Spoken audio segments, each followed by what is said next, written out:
So the Celtics and 76ers will have their rematch from the first game of the season here at TD Garden, Christmas Day, the showdown with Jimmy Butler. The first time the Celtics will see Jimmy Butler in a Philadelphia 76ers uniform.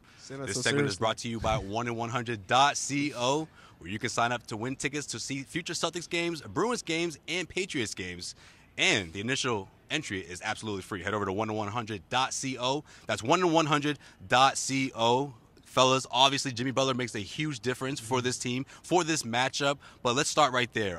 In terms of slowing him down, who is he going to see defensively from the Celtics, and what's it going to take to slow him down? And, of course, guys like Joel Embiid and Ben Simmons. You know what, Clevis, we'll start with you. I wouldn't be surprised if you see a combination of maybe Marcus Smart and Marcus Morris Sr. I think maybe Marcus Morris Sr. maybe a little bit more just because of the size and just girth of him. The Marcuses, absolutely. Yes, the Marcus twins, and I wouldn't be surprised if Marcus Morris starts again, just because of the Jimmy Butler matchup and the defense. You need defense to stop him.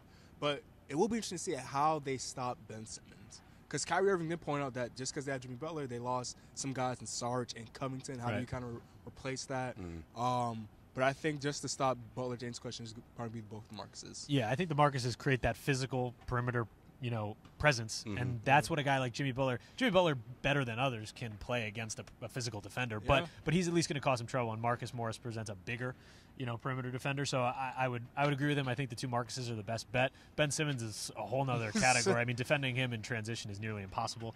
I don't know how you do it in that regard, but we'll have to wait and see. And I wouldn't be shocked if we see a decent amount of Robert Williams on Christmas Day. Because, again, for Simmons, because Simmons doesn't say jump shots, he's going to be at the hole. You need that length inside. And then you need somebody to guard Joel Embiid. So I would not be shocked if Robert Williams has a lot of quite time. a test. You know what? I wouldn't be surprised if you see a lot of, or not a lot, but a good amount of minutes for Shemi Ojale. I thought that he gave the Celtics some valuable minutes against the 76ers throughout that series last year. We know what he means defensively on that end of the floor. But having Al Horford back, I think, is humongous. Having Marcus Morris back, I think, is humongous because obviously he can be another guy who can defend the perimeter, also can defend down low, and he's obviously a threat outside. He's just been killing it from behind the arc throughout the entire season. So, a week ago, if we didn't know if Marcus Morris or Al Horford was going to be in this, I would say the Celtics were in big trouble playing against this team, which just came off a win against the Toronto Raptors.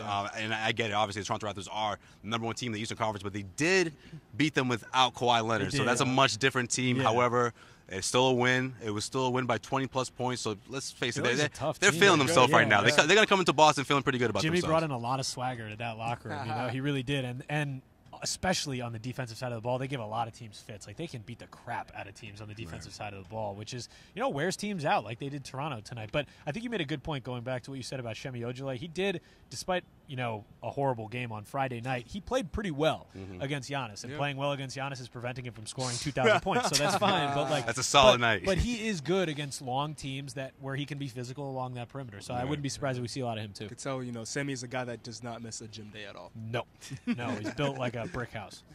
Robert Williams, though, that'll be interesting. I would love to see him get some looks at Joel Embiid. Now, here's my thing with Robert Williams. Do you guys consider him a post defender or just a shot blocker? Because there's a shot blocker. Shot blocker, right absolutely. now, a shot blocker. So for now, but I think he could develop into a post defender. Because I was thinking, would he maybe struggle against Joel Embiid, who has such an arsenal of post moves? I think he would, because he's not. You watch him as a shot blocker. He's not that disciplined at this point in his career. He is not even halfway into his first NBA season. He's 21 years old, so he's still really raw. We don't expect him to be, but against a guy like Joel Embiid, who has that crazy arsenal of moves, I think he would just go to work on him, in my opinion. That's what I was just thinking about him. All right, well, we'll have to wait and see. Christmas Day, TD Garden, Celtics versus 76ers. Well, the Celtics hope to make it another win and cut into the Eastern Conference standings a bit as they trail the Sixers by 2 games heading into this matchup.